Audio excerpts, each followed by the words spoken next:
ملکوں میں جو ہمارے عجمی ملک ہیں اس میں وہ کچھ ہو رہا ہے جو نہ میرے نبی نے کیا، نہ صحابہ نے کیا، نہ تابعین نے کیا۔ عجیب و غریب عبادات گھڑ لی ہیں، عجیب و غریب اس کے اعمال بنا لیے ہیں اپنی طرف سے، اور مسجدیں بھری ہوتی ہیں اور روشنیاں لگی ہوتی ہیں اور آتش بازی ہو رہی ہوتی ہے۔ میرے نبی نے اس رات کی فضیلت بتائی، عمل کوئی نہیں بتایا۔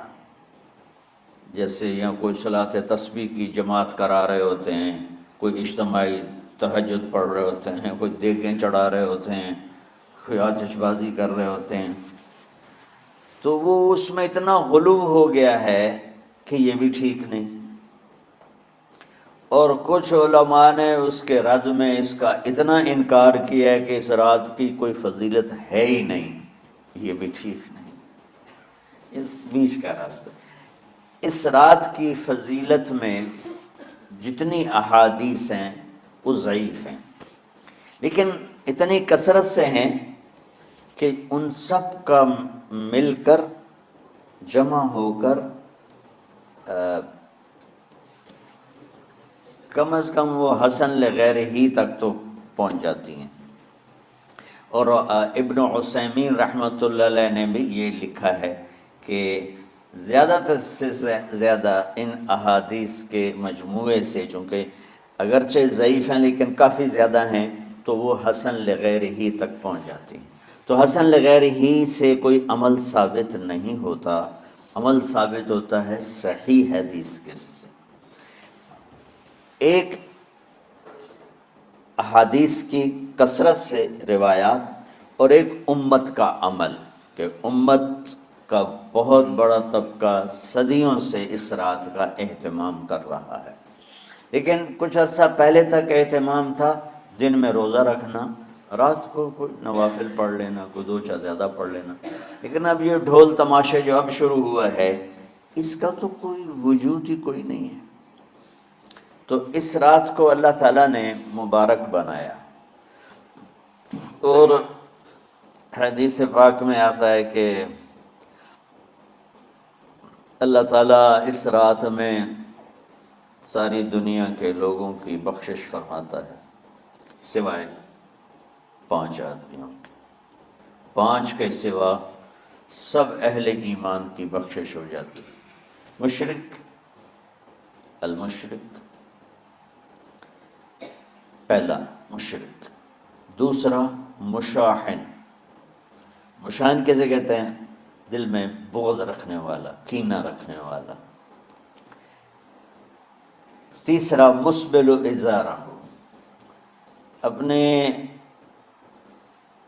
پاجامے شلوار چادر کو ٹخنوں سے نیچے تک لے جانے والا، لیکن ایک شرط کے ساتھ کہ وہ تکبر کی وجہ سے، سستی کی وجہ سے ہے، غفلت کی وجہ سے ہے۔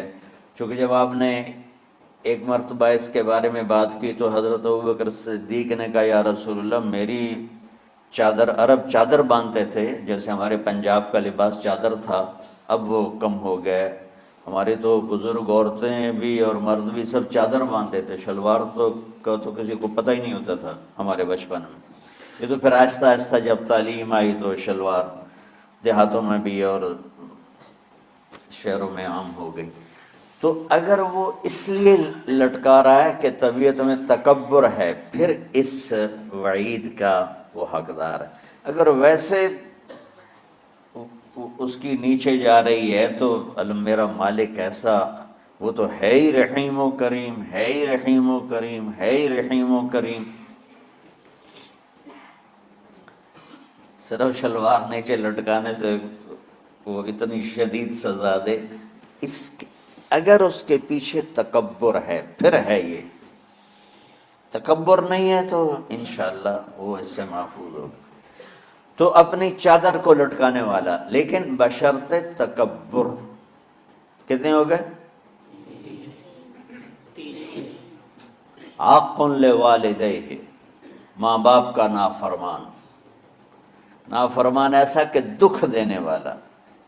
چھوٹی موٹی اونچ نیچ تو ہر بچے سے ہو جاتی ہے، نہیں، جن نے والدین کو ٹکڑے ٹکڑے کر دیا اور ان کو دکھ دے دے دے دے کے ان کا سینہ چیر دیا ہو. چونکہ آپ کہتے ہیں پرزے پرزے کرنا کسی چیز کو، تو اپنے دکھ دے کر اپنی بدتمیزی کے ساتھ اس نے ماں باپ کا دل زخمی کر دیا ہو، ایک یہ نہیں معاف ہوتا. پانچواں، مدمن خمر، مسلسل شراب پینے والا، مستقل جو شراب کا عادی ہو. ان پانچ کو مؤخر کر دیا جاتا ہے. معافی نہیں ہونے کا مطلب یہ نہیں کہ اللہ تعالیٰ کبھی معاف نہیں کرے گا. معافی نہ ہونے کا مطلب یہ ہے کہ یہ پانچ ایسے گناہ ہیں کہ اس کی وجہ سے بخشش رک جاتی ہے. اگر وہ شرک سے نکل آئے، وہ کینہ سے نکل آئے، وہ تکبر سے نکل آئے، وہ والدین کی نافرمانی سے نکل آئے، شراب چھوڑ دے، تو ان کی بھی بخشش ہو جاتی. جب کوئی توبہ کرے گا فوراً بخشش ہو جائے گی. نہ 15 شعبان کی ضرورت ہے، نہ لیلۃ القدر کی ضرورت ہے، نہ بیت اللہ جانے کے ساتھ توبہ کی شرط ہے. جہاں بھی وہ بیٹھ کے توبہ کرے گا، جس لمحے میں کرے گا، اسی وقت اس کی توبہ قبول ہوگی اور اللہ اس کے پچھلے سارے گناہوں کو معاف فرما دے گا.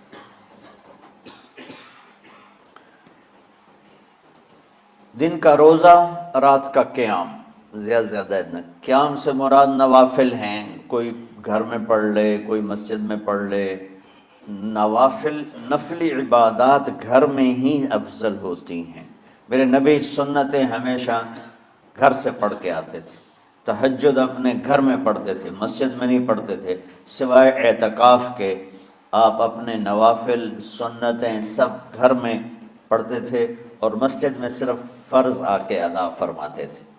اور اس کے بعد بیٹھنا ہوتا تھا تو بیٹھ جاتے تھے، اٹھنا ہوتا تھا تو اٹھ جاتے تھے. تو اعتدال اللہ کو ہر چیز میں پسند ہے.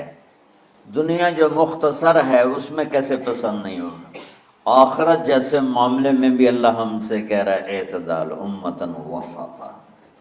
ایسے عیسائیوں کی طرح ترک دنیا بھی نہ کرو، یہودیوں کی طرح دنیا کے پیچھے نہ پڑ جاؤ. رزق حلال بھی کماؤ، اپنے بچوں کو بھی دیکھو، اپنے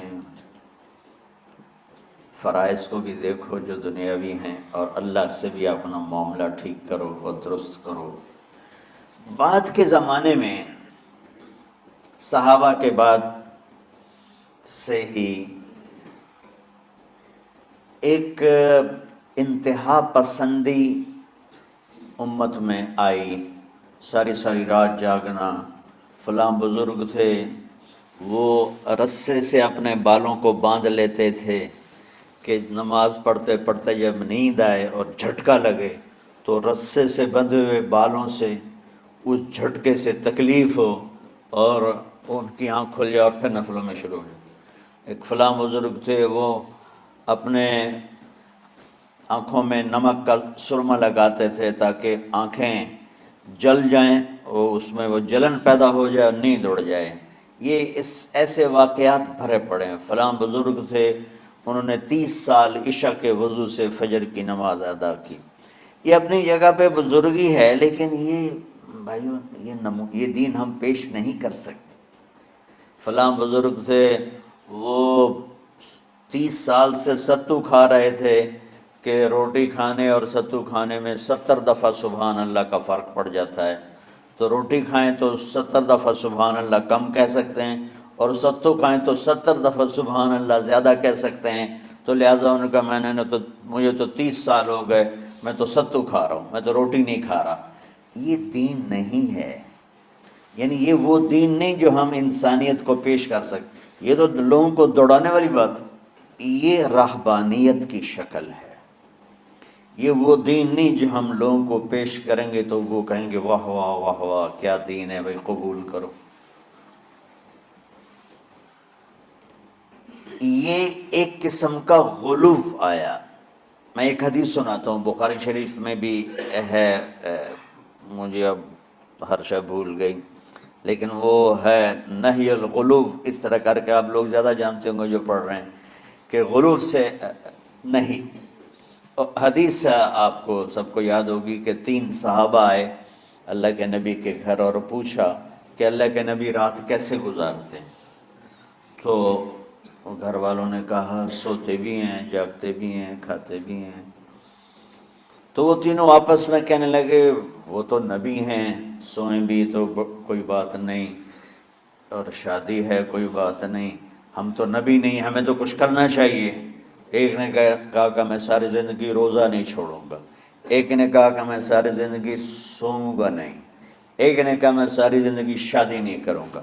تو دیکھنے میں تو واہ واہ کیا بڑی بزرگی ہے بھائی، بڑے بزرگ ہیں۔ ہمارے نبی کو پتہ چلا آپ نے تینوں کو بلا لیا، کہ تم مجھ سے زیادہ اللہ سے ڈرنے والے ہو، میں تم سے انا اتقاکم یا اخشاکم، الفاظ آپ لوگ کو زیادہ یاد ہوں گے لیکن مفہوم میں صحیح پیش کر رہا ہوں۔ آپ نے کہا میں تم سے زیادہ اللہ کو جانتا ہوں، تم سے زیادہ اللہ سے ڈرتا ہوں، میں سوتا بھی ہوں، میں کھاتا بھی ہوں، میں روزے بھی رکھتا ہوں، میں چھوڑ بھی دیتا ہوں، میری بیویاں بھی ہیں، میں اپنی بیویوں کے پاس بھی جاتا ہوں۔ تم دین میں غلو سے بچو، پہلے امتوں کو ہلاک کر دیا دین میں غلو۔ دنیا میں غلو یعنی انتہا پسندی، ایکسٹریمسٹ ہونا، دنیا ہو یا دین ہو، دونوں میں اعتدال بچو، اللہ تعالیٰ کو پسند۔